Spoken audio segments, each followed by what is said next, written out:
Frenchie's Art Gallery, located on historic Oak Street beside the Maple Leaf Bar. With over 3,000 square feet of space, it features a large gallery front room and Frenchie's personal art studio.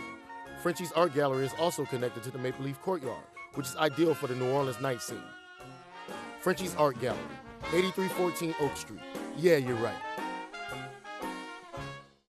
Located at 109 Wall Boulevard in Gretna, Uniforms by Logo Express provides school uniforms, medical wear, hospitality wear, safety and industrial wear, and so much more. We offer a number of locations on both sides of the river. 2 in Chantilly, 1 in Woodmere, and our main store located in Gretna. Uniforms by Logo Express. Your brand starts here. The owners of the Detillier Wine Bar on St. Charles Avenue have opened up their newest creation uptown on Maple Street called Chez Detillier, a new local wine bistro featuring a larger menu of small and large plates, a brighter atmosphere, and full table service. Additionally, patrons can enjoy a large patio out front as well as an extensive wine list offering selections from around the world. It's Chez Detillier, 7708 Maple Street between Carrollton and Broadway. Here's the bottom line.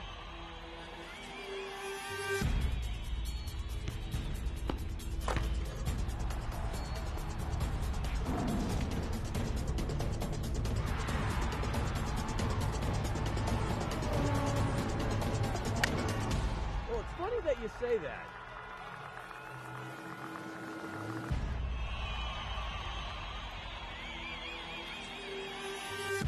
Let me tell you.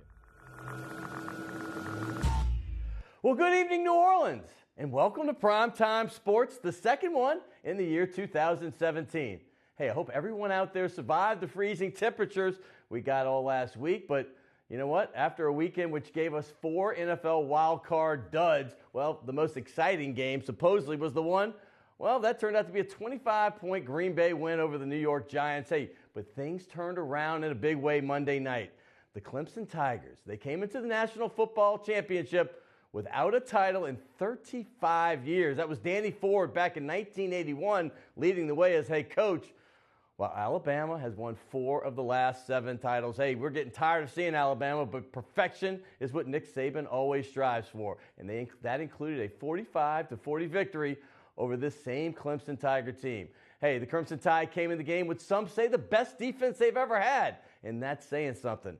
Well, last night it certainly looked that way in the beginning. In the first half, as they completely stifled runner-up, Heisman Trophy runner-up Deshaun Watson. And big bruising tailback Bo Scarborough showed you why he was supposed to be one of the best running backs in the country. He was injured a good bit of the year, but he rambled for 2 long touchdowns, giving the Tide a 14-0 lead before Watson stopped the bleeding with a TD run of his own late in the first half. Hey, all the lead, including going into the fourth quarter, this Clemson Crimson Tide finish put itself in the class finishes in recent NCAA history. Who could forget the Ohio State-Miami thriller in 2002, or more recently, FSU's last-second win over Auburn just a few years back, and then perhaps the granddaddy of them all. No one can forget this one, following the 2005 season when Vince Young put the Texas Longhorns on his back for their amazing win over the powerful USC Trojans. But Deshaun Watson didn't disappoint us. He put Clemson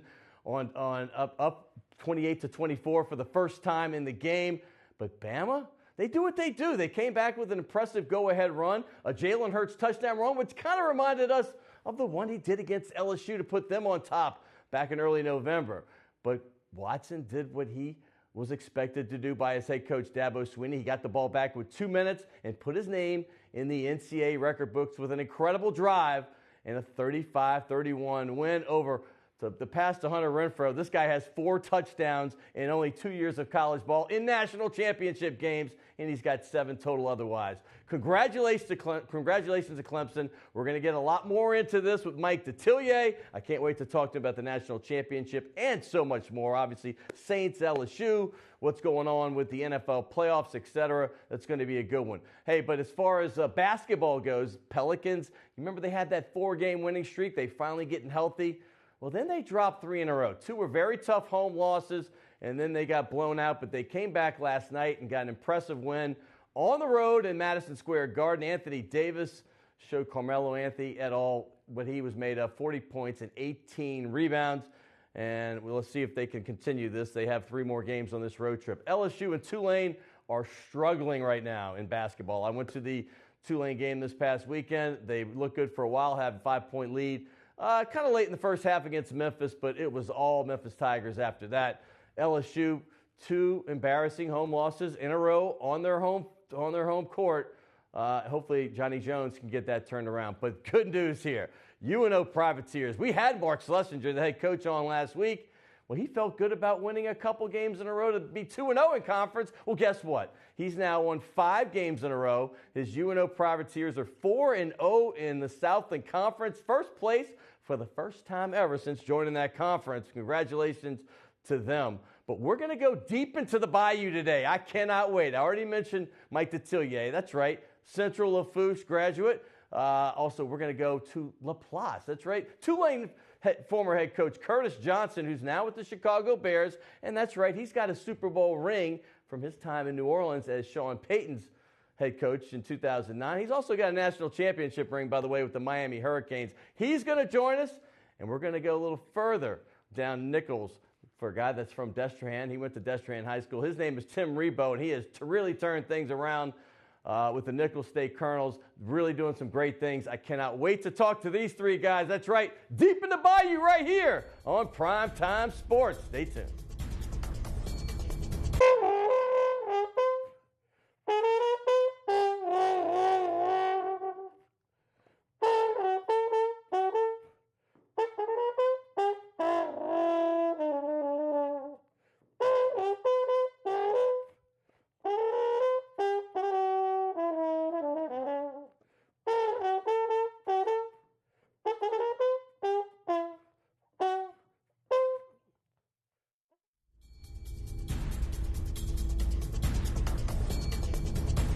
Always love to hear my man E.T. Ephraim Towns from Dirty Dozen Brass Band. We're going to throw you some tunes from Charlie Wooten and Big Sam Funky Nation. We're going to have some great musicians coming up. But right now, we are all football.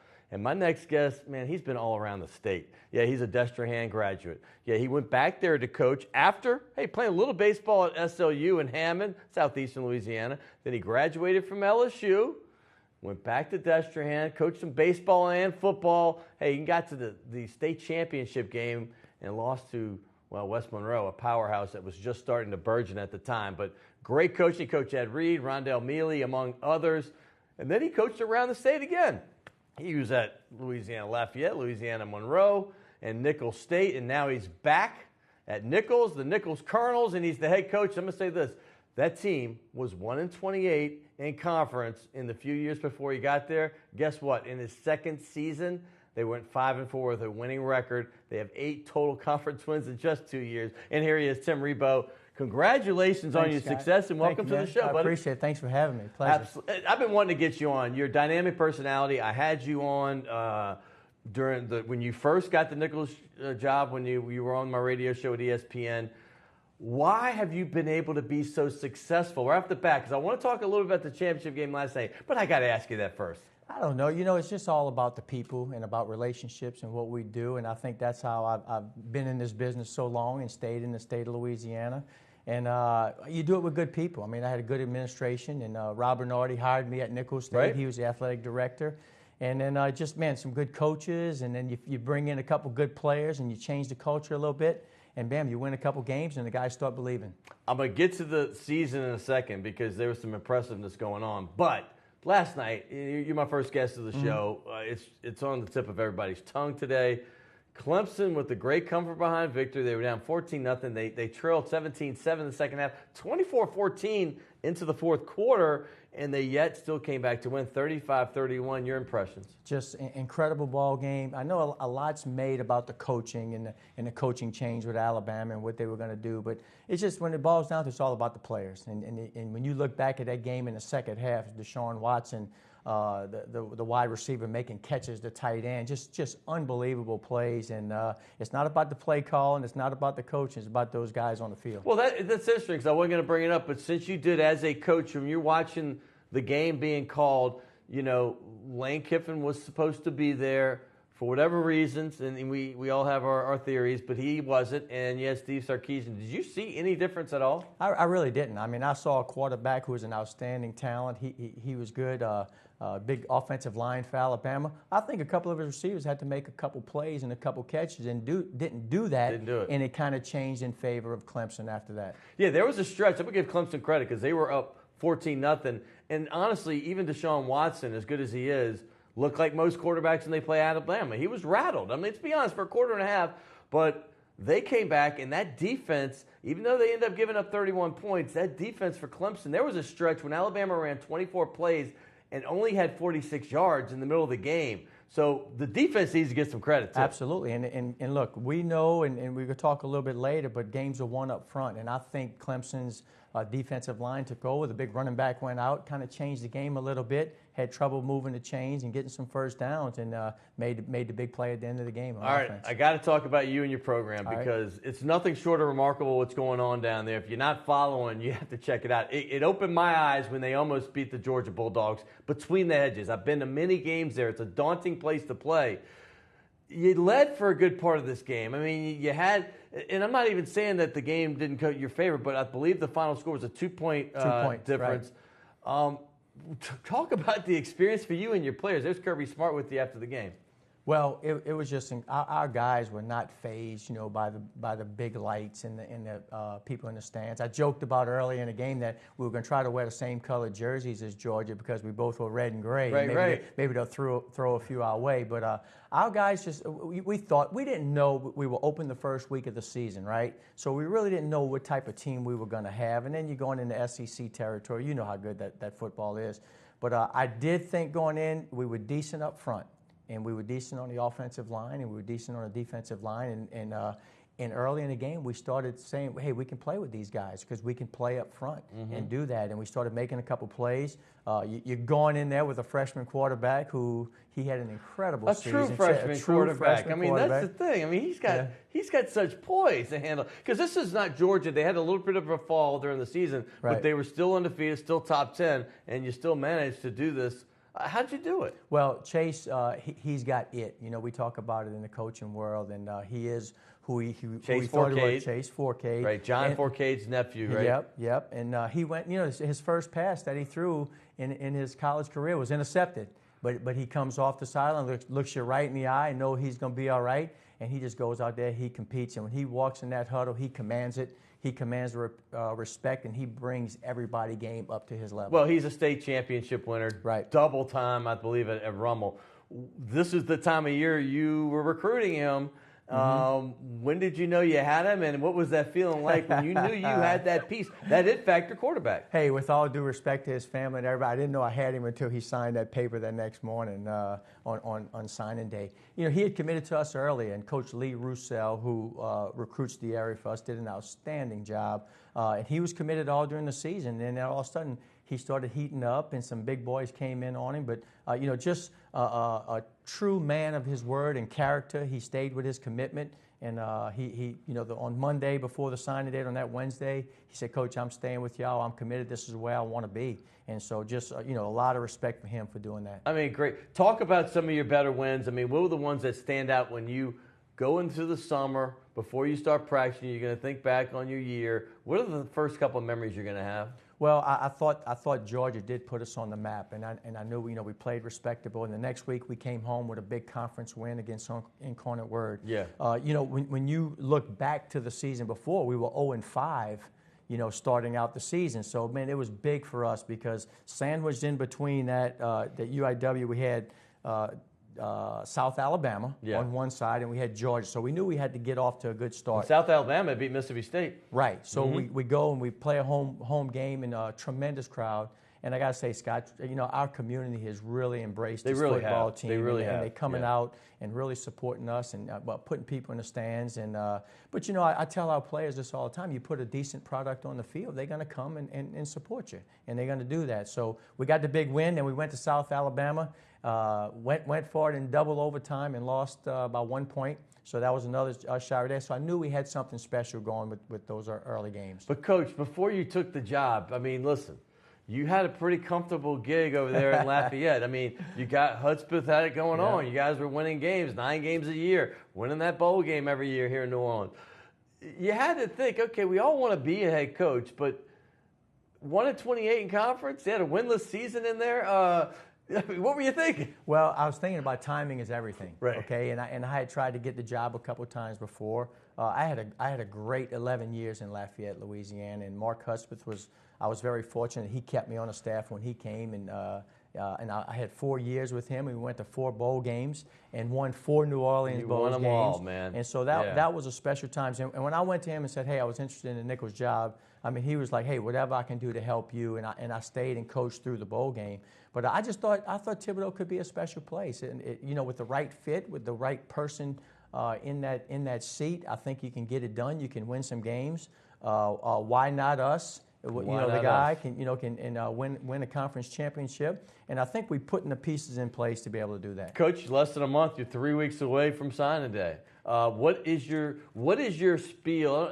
I know every time you talk to a player, it's not the same thing. But what generally do you tell a player to come to your university? Well, I think one, if we step back and look at what we've done the last 2 years, is we've signed with local. And, first year we signed 27 players. I think 25 was from the area. And then last year we had 25 players. And we want to do it with local players. And I tell them this, you want to come get a great education.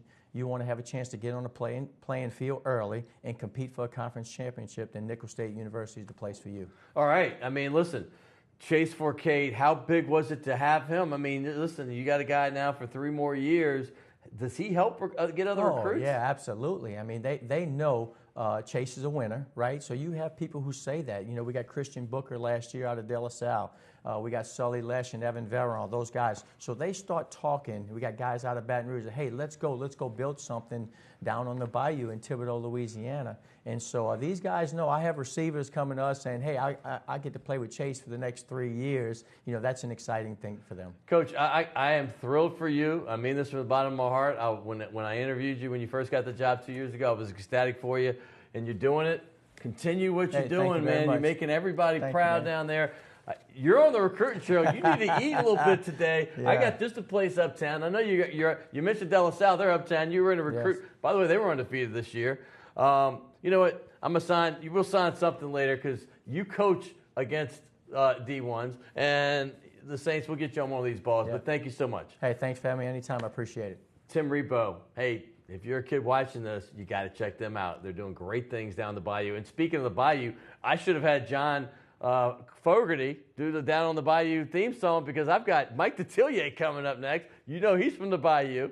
He's going to give you all the talk about the Clemson game last night, the Clemson win, and the Saints, and of course LSU as well, and the NFL playoffs. And I got a special treat later. Curtis Johnson's come back home. The prodigal son has come back from freezing his tail up in Chicago, and he's going to visit us right here on Primetime Sports. Stay tuned.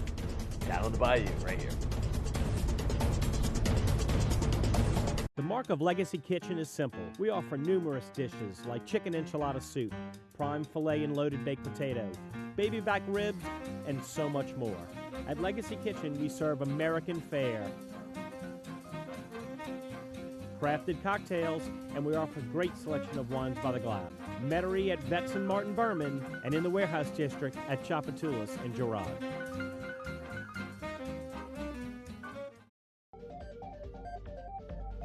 I burned for health. For never being big again. I burned for my family. For my 10th high school reunion. For swimsuit season. I burned for myself.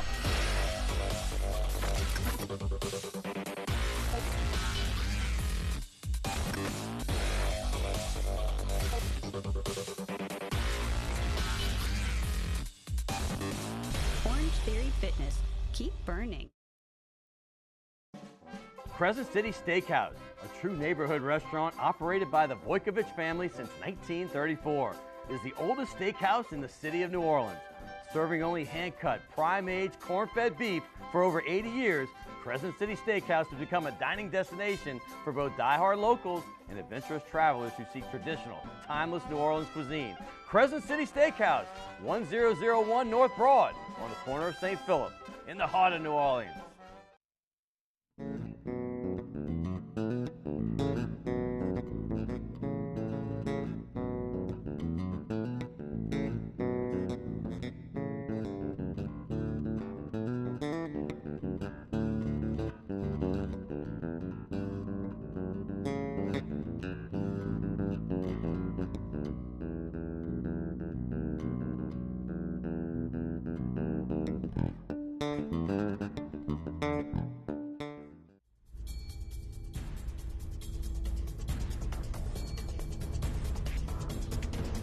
Welcome back, Crescent City. And I want to thank Tim Rebowe, doing some great things down there at Nichols. The Colonels are doing great things also with quarterback Chase Forcade. I cannot wait to see his progress from year 1 to year 2. I told you, though, we're going deep in the bayou today. Curtis Johnson, who played his high school football at St. Charles Catholic from Laplace, and we just saw a guy that played at Destrehan. Well, we're going down even deeper for this middle segment. We're going down to Central Lafourche, Matthews, where my man Mike Detillier grew up. He has become a local treasure across the state of Louisiana and beyond.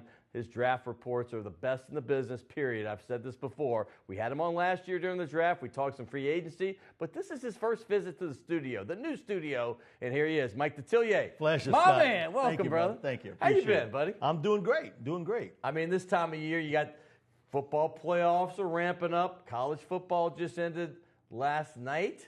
What's Mike Detillier doing this time of year? Film work. Over and over and over again. So, a lot of juniors declaring. Yep. And they always shape the draft.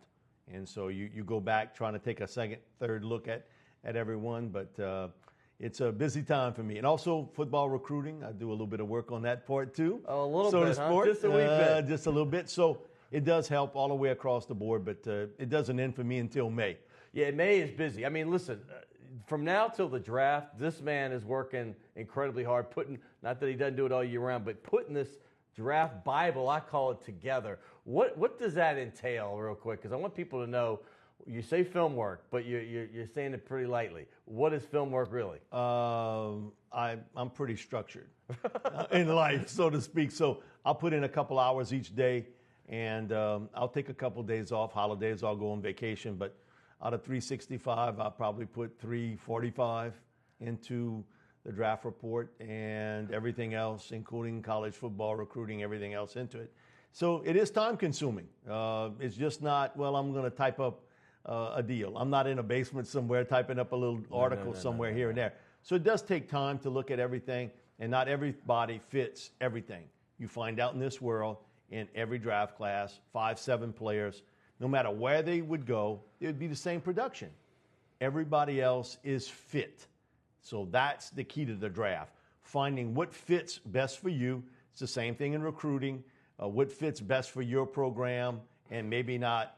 An LSU is different maybe than a Southern Cal, and in a Penn State or a North Carolina State. Everybody's a little bit different. Well, when it gets closer, we're definitely going to, the month before the draft, we'll be advertising to let you know how you can get that, because it's phenomenal. All right, let's get to the game last night. I mean, what an exciting game. In the open, I mentioned, the great finish, obviously, with Vince Young, Texas several years back, beating USC. We remember the Ohio State championship overtime victory over Miami, about 13, 14 years ago. And even more recently, Auburn losing to Florida State at the end. But this one, I would say this one might be in that class. What's your opinion? Oh, it's a classic, no question about it.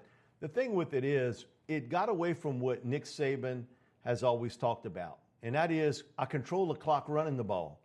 After Scarborough went down, that was none of that. And Clemson, you got to give them great credit, despite being double-digit behind. In the second half a couple times, Deshaun Watson, what an incredible game he's got. But I've seen him do this time after time after time. I thought the difference maker last night was Mike Williams at wide receiver. They had no answer to Mike. No matter what they did, Mike Williams came up with a big play. And you got to give Clemson's defense a lot of credit, because I know they gave up a lot of points, but in the second half, when they had to get a stop, they got it. And they forced punts and punt and punt. And, it is what it is. And you were going against, maybe, from a first-string standpoint, as good a defense as you've seen in college football in the last dozen years. But 99 plays? 99 plays is probably as big a number as the 97-0 that Saban had when going into the fourth quarter with a double-digit lead. That's 97-1. But talk about why 99 plays that Clemson ran was so important in this game. I'll never forget, I go to a coaching conference, and Chip Kelly's telling everyone, if you can keep them on the field for 75 plays, they're going to make 3 mistakes on defense that'll be touchdowns. If I can keep you on the field for 85 plays, you make 4. Now, 99 plays, just think about all the mistakes defensively. when you're on that field, because they were wore down, but I really believe both teams were wore down at the end. But Alabama's defense, it had been like they had always been a knockout punch. Right. In the first, second, third round, knock you out. Now they go 15 rounds. And so you saw the wear and tear on that defense. But again, it came down to the most critical player on the field. Deshaun Watson made the plays when he had to in the second half. And he was unreal, and he has put himself in a position to be a guy that you will have to think about if you're the Cleveland Browns and the San Francisco 49ers picking 1-2. You know both teams desperately need quarterbacks. Isn't it amazing how a game like this and the poise he showed? Because listen, this is Alabama. I don't care how many plays you had. That's right. He did this against Alabama. And what does this do for not just draft status, but the way that general managers look at him being poised in a situation? You know, they took the lead late in the game with 4 minutes to go. Alabama takes it right back with 2 minutes to go. And you know what? I think most of the country felt, hey, this guy is one of the only guys that we see in college football that actually has a chance to do it, and he did it. Well, the thing about it is, you go back, who have been the guys that have beaten Saban? Hasn't it been the gunslinger quarterback? Sure. Johnny Manziel. Right. Cam Newton. You think about Chad Kelly Yes. at Ole Miss. Yep. All guys that had that ability to make improvisational plays off the move. That's what Deshaun can do extremely well. So if I'm a pro scout looking at him, I think sometimes it all gets too minutia. Is he good enough to help me win? Now, he's got to have certain tangibles to his game, but look who he beat. He beat a team that was the most feared defense in college football. They were looked at like the 1985 Bears were in the pros. Dan Marino took apart that team, but he was the only one. The only one that year. You think about Watson, a year ago, he did everything but win the game. He's done it back-to-back years against that type defense. That's remarkable, but I've seen him do it 5, 6, 7 times. Take a team that's losing, come from behind and win. I can't teach you to be a winner. Either you are or you're not as a player. Tim's got one with Chase Forcade. What's funny about Tim at Nicholls State, they were 1-28 in Southland Conference play before he took over. Yes, they were. They had a winning record in the Southlands last year. So, again, you look at Deshaun and what he's been able to do to take Clemson's program to another level. It's remarkable. And so if I'm Cleveland and I'm San Francisco, I'm sitting rock bottom at quarterback. I've got to take a strong look at Deshaun Watson. I've got to ask you the question because we sat here 11 years ago, maybe it was 12, about 11 years ago, when Vince Young had the great, remarkable game against USC, and he vaulted to number 3 in the draft. Obviously, Reggie Bush was 2, Mario Williams was number 1. Vince Young had a great rookie year, but after that he fell off the table. What's the difference right now in a Deshaun Watson and a Vince Young? I think the mental makeup of Deshaun is totally different from Vince Young, who was distracted by everything off the field, and it showed up in his game. You look at Watson, no matter what the distractions have been, he's smart. You're right. He came to the Manning Passing Academy. All Archie talked to me about was how focused a player he was. When he did the interview with him and I, he stayed. Everybody, we were supposed to leave. He told me, Mike, I'll stay for you. Now, he didn't have to. Right. He stayed 15 minutes afterwards to do an interview because I'd asked him to before it actually ended.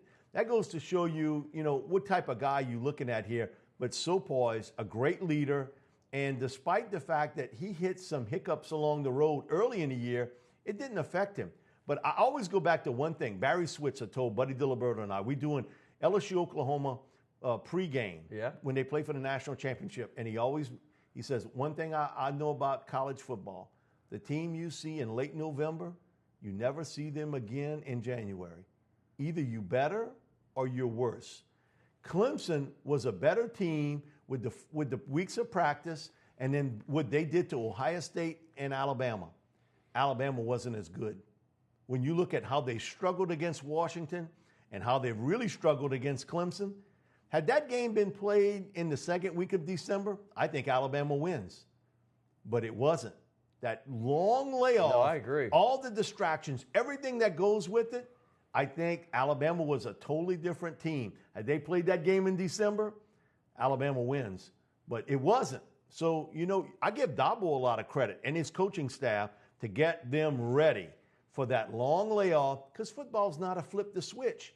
It's, you can't spend 4.5 weeks not playing and then you play one game.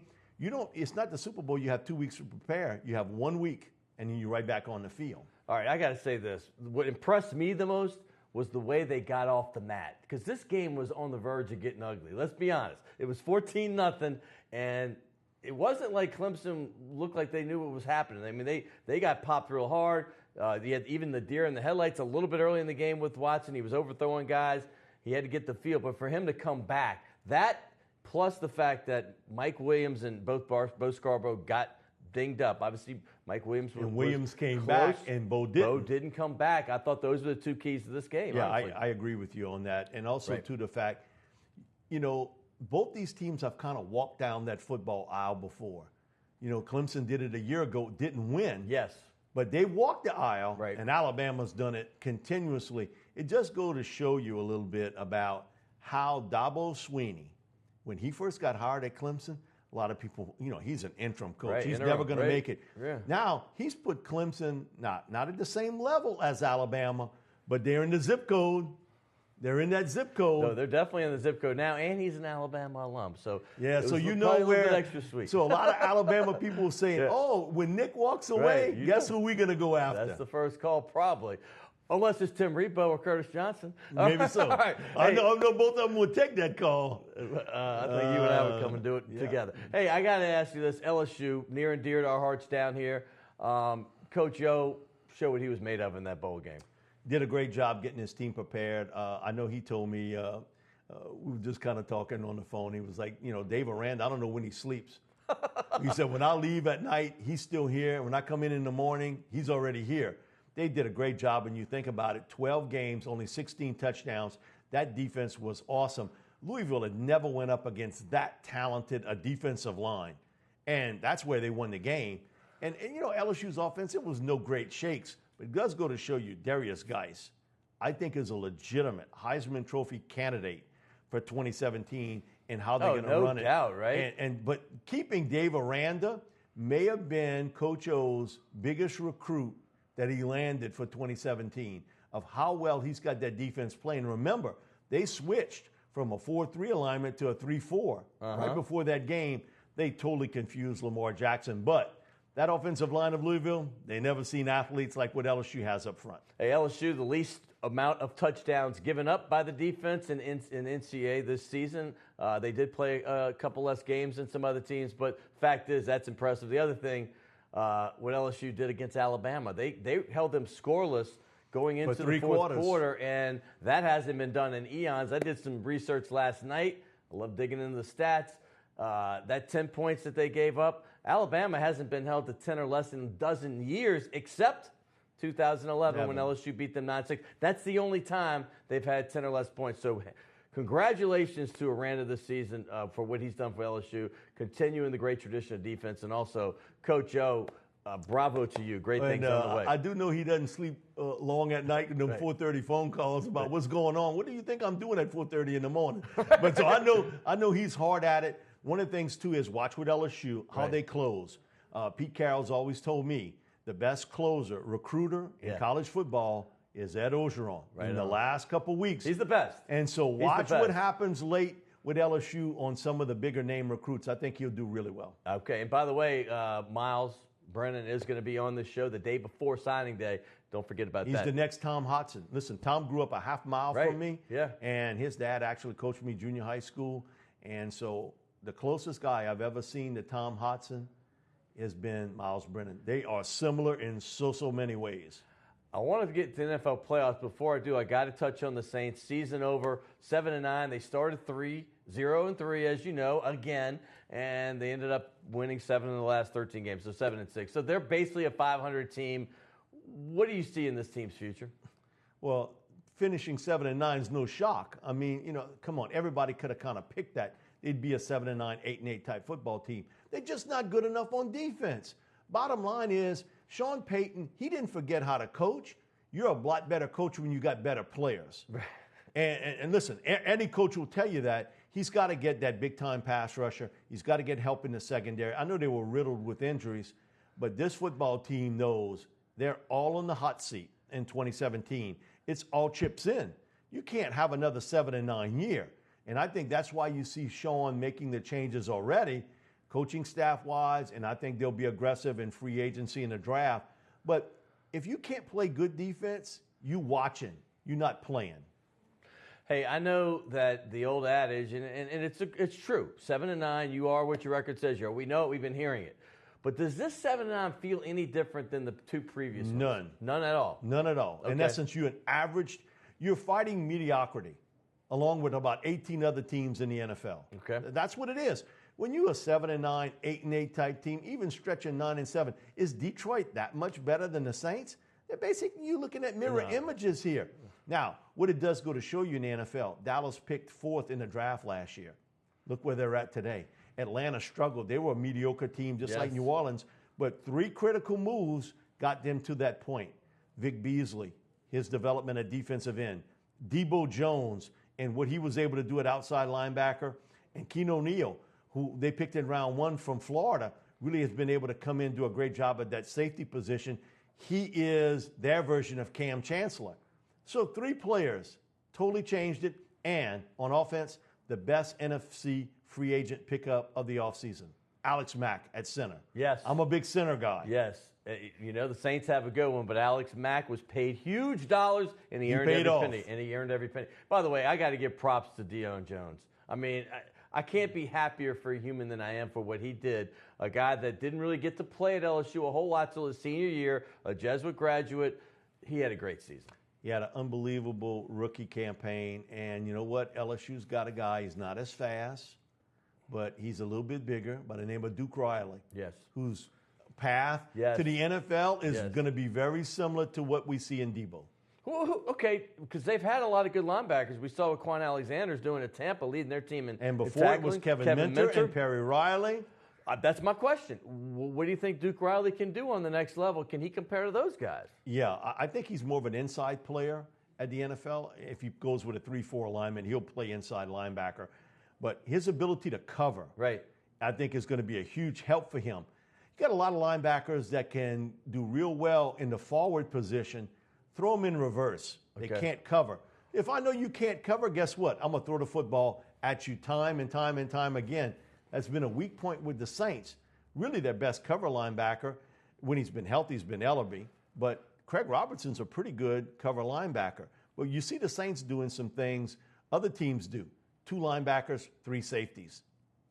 Again, Arizona does a lot of it. Yeah. And this has become a space game in the NFL. All right, I got to get to this because the weekend, although as great as the national championship was, the wild card games were duds. Let's be honest. There were 2 words: lousy. Lau and Z. Right.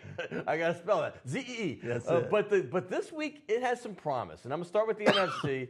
You got a couple good matchups, and since you've been talking about Atlanta, their potent offense, I'm not going to say they were as good as the one that Curtis Johnson was coaching in 2011 as a wide receivers coach with the Saints, but they are very close. Matt Ryan has got that offense clicking with guys that not many people knew before the season, Taylor Gabriel being one, and I could go down the list. But they're playing Seattle, who seems to be coming into their own, seems to be getting a little more of the same old Seattle that we're used to, but they are with that one big stud, Eric Thomas, the obviously the safety. So how do you see this unfolding? I like Atlanta in a close game here.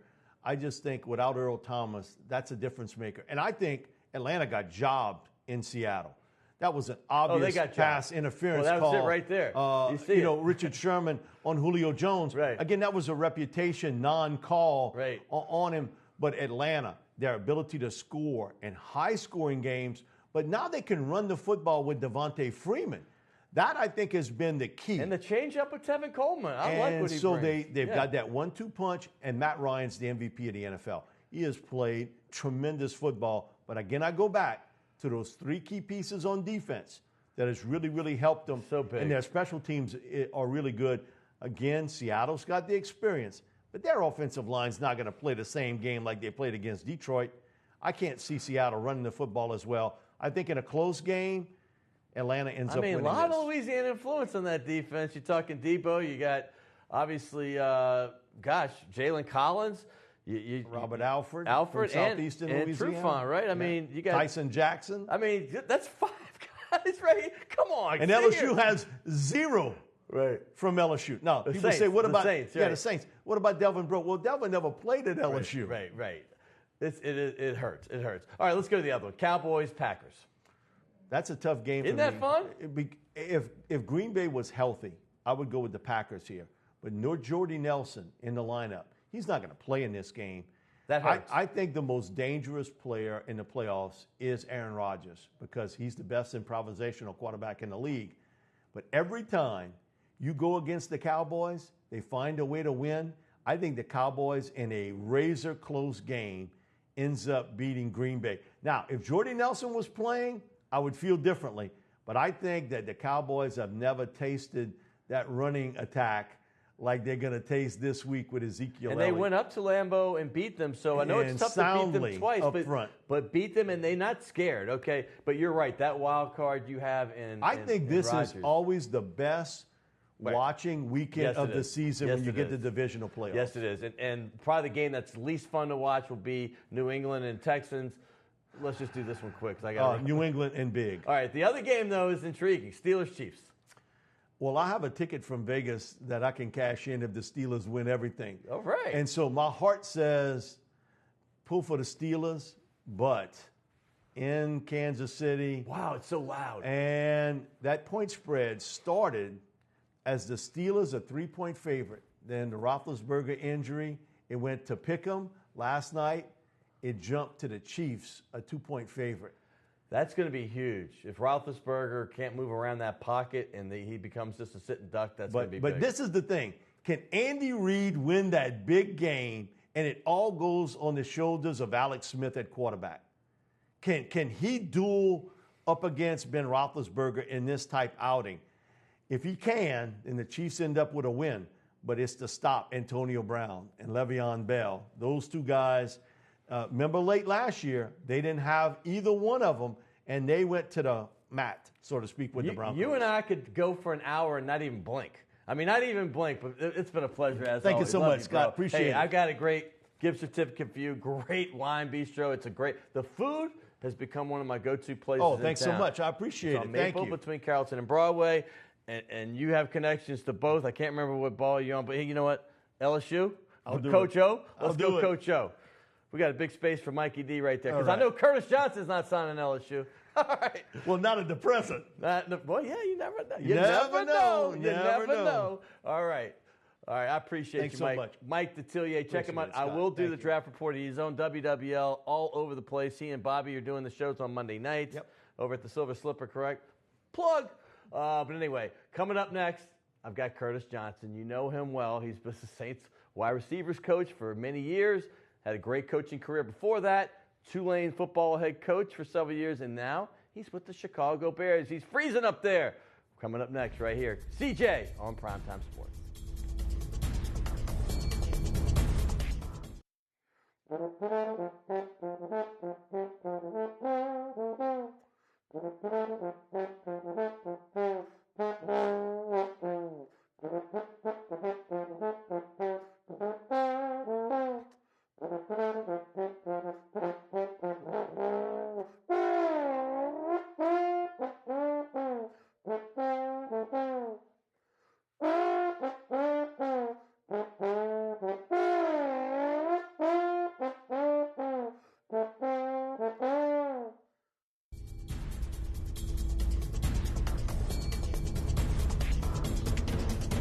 Welcome back, New Orleans, and I got to tell you, I've been waiting for this since last year when Coach Curtis Johnson got the job with the Chicago Bears. I was desperately trying to catch him before he left town, but you know how it is. You got to get over there and coach the rookies, and you got the minicamp and OTAs and all that, and it didn't happen. But the season is now over up in Chicago, so although it's not super warm here, it's a lot warmer than it is in the Windy City. Curtis Johnson, you may remember, obviously, his time with the New Orleans Saints. He has a Super Bowl ring to show for that.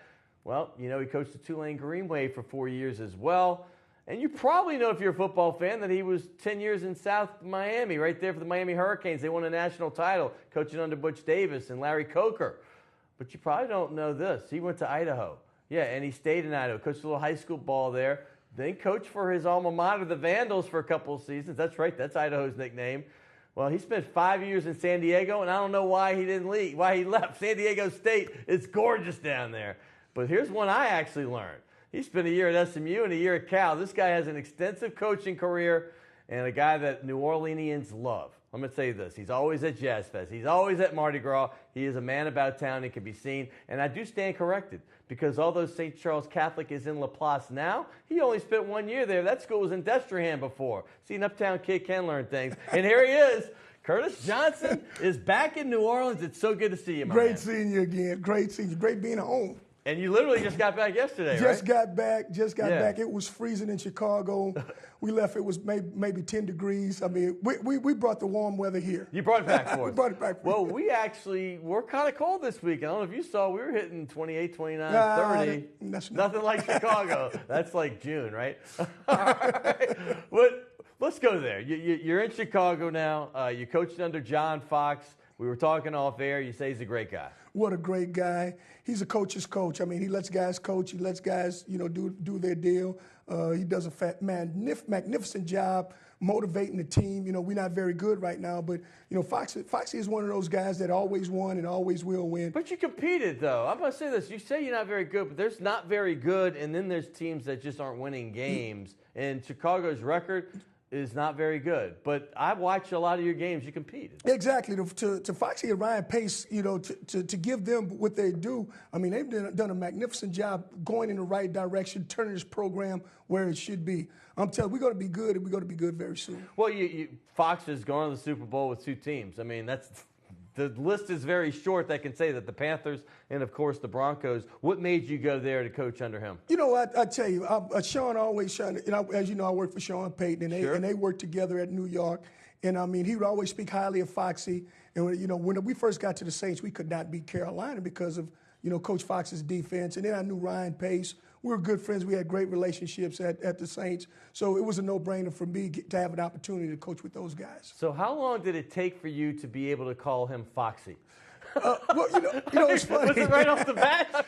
It's right away. That's how he introduced. Like, everyone calls me CJ. Everyone calls him Foxy. Is that it? Yes, that's it. Because it might be a few months before I had the courage to say, hey, Foxy, what's up? You want to go to lunch? Well, he only wants Foxy. He doesn't want Coach Fox. Coach Fox, who's that? Yeah, right. All right. It's like, I'm not your dad. All right. Hey, let's talk about your time here in New Orleans, because that's what we love to remember, that Super Bowl year. Not the Tulane side yet. We'll get into that. But the Saints side. I mean, how great was it? You came in from the beginning with Coach Payton, a guy you knew when he was a grad assistant pretty much under you. But people won't know that. He was a grad assistant at San Diego State when Curtis was a wide receiver coach. But that whole time in New Orleans was magical. It started after Katrina. And take us through, because you were here with some of the greatest offenses, not just in Saints history, but in NFL history. It was just a magnificent time. Sean would call me every year.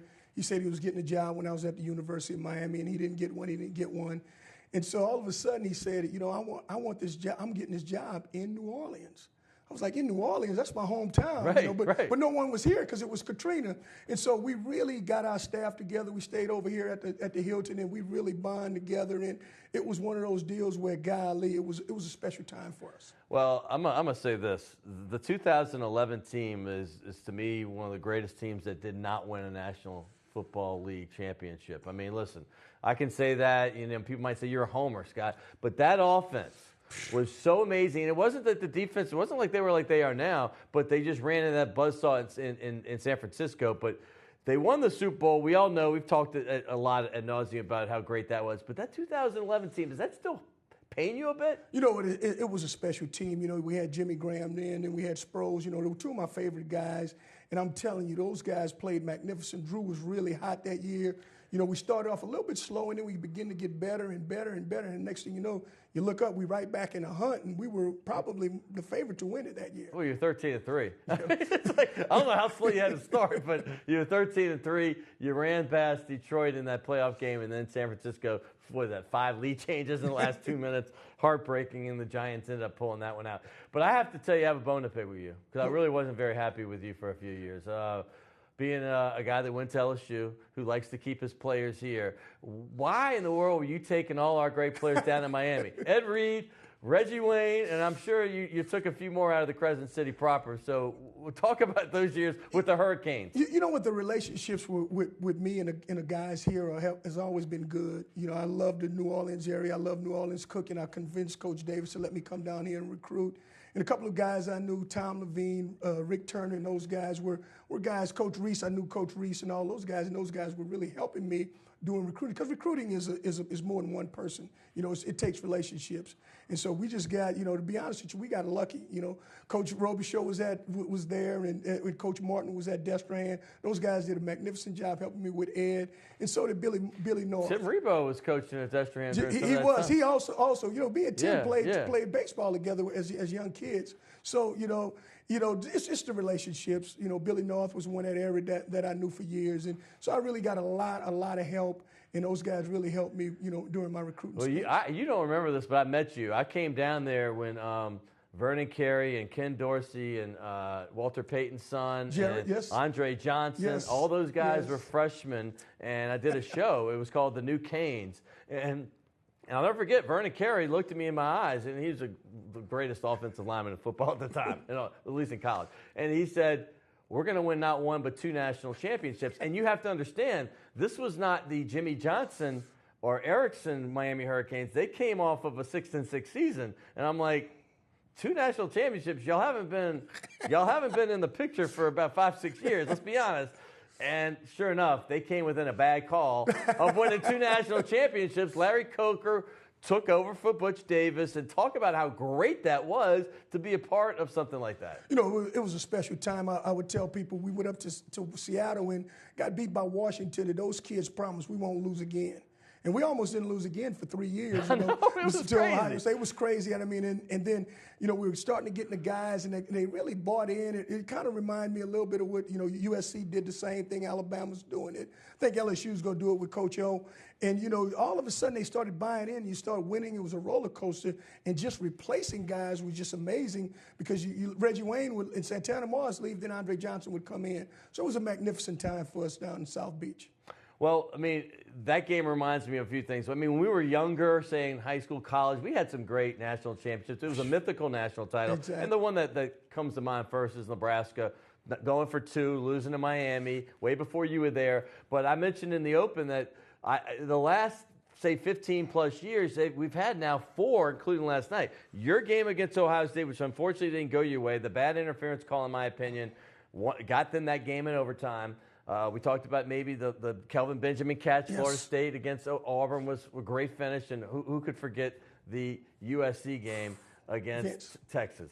But last night, I don't know how much you were able to watch, if you watched little or none or the whole thing, but talk about, as a coach, watching that game, what that was like. Oh, it was a great game to watch. You know, you get back and you sit down and you be a spectator. You know, you watch Alabama with their vaunted defense. I mean, they played well on defense, I thought, the whole night. I thought Clemson came and they played well on defense also. They got a couple plays early on, but other than that, I thought the defenses played really well. I thought the quarterback was just magnificent. I even thought the young freshman played pretty good. He didn't turn it over. It wasn't too big for him. Nothing phases him, man. Nothing phases him, but God, Deshaun is just such a great player, man. He does it all. You know, and I thought Coach Sweeney did a good job using his talent, you know, because I thought Alabama would do a great job defensively, and he just kept them going, kept them motivated, kept them going, and, you know, in the end, they pulled it out. But it was a great game to watch. I mean, I have to think that the Bears are moving on from Cutler. He's out of his contract. I'm not going to say that for sure, but if they were,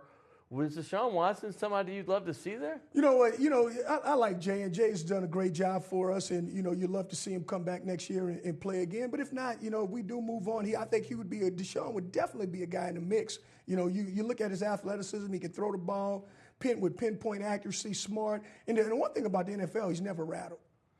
Yeah, I'm going to say, you know, watching the Chicago Bears, you had receivers. Kevin White was hurt all year long for the second straight year.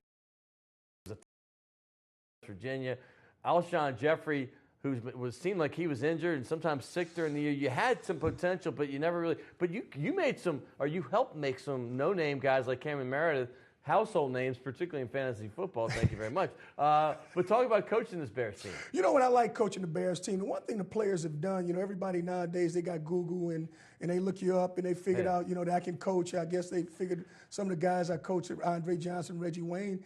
And so one thing I'm a high-energy coach, big-time motivator, and they really, really take a liking to it. I'm always hitting them there, be with the bat. I'm always hitting them and doing stuff to them. The bat, there you go. Yeah, hey, you're going to get contact. I've seen you in practice, trust me. I've seen you. So they kind of took a liking to it, and, they like my coaching style, I guess. And, one thing about me, I'm honest. I'm going to tell you the truth about you. And once you learn the truth and you can take it, then, we always... We'll see how honest you are. Okay. We'll see how honest you are. Talk about your days at Tulane. Oh, my goodness.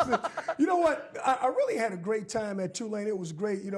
Rick Dixon, I thought he was phenomenal. I thought he did a great job as the athletic director. Yeah, he was there at the time. And so the president, President Cowan was just magnificent. I mean, just a good man.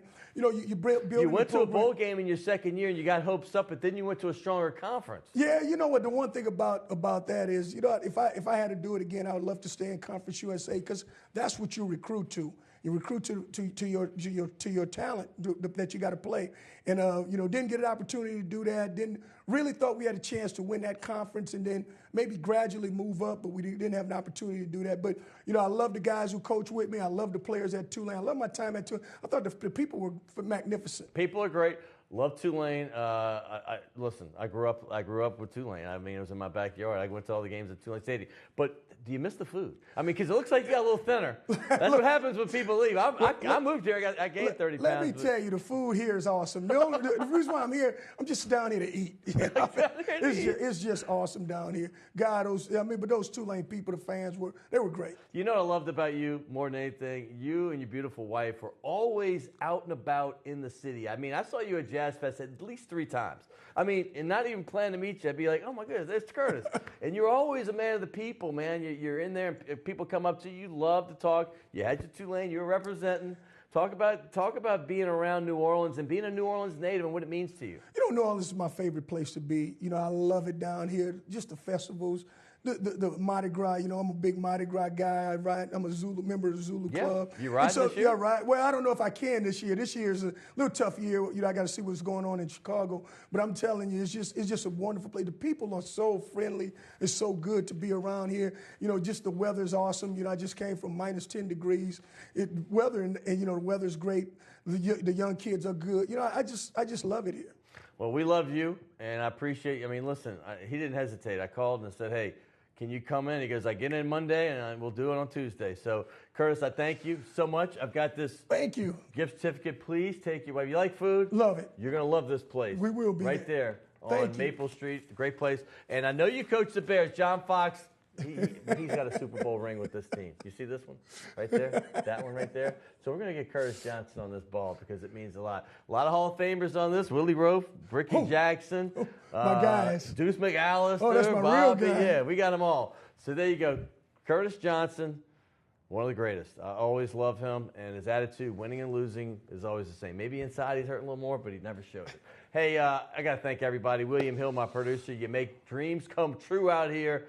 And Kenny Juno, I'm glad he's back. Good to see him. Jay Smooth, Redhead Tsunami, and everybody else. Rick, Ron and Jim, they do it all. Thank you. We'll be back next week right here on Primetime Sports. Next thing you know, you look up, we right back in the hunt, and we were probably the favorite to win it that year. Well, you're 13-3.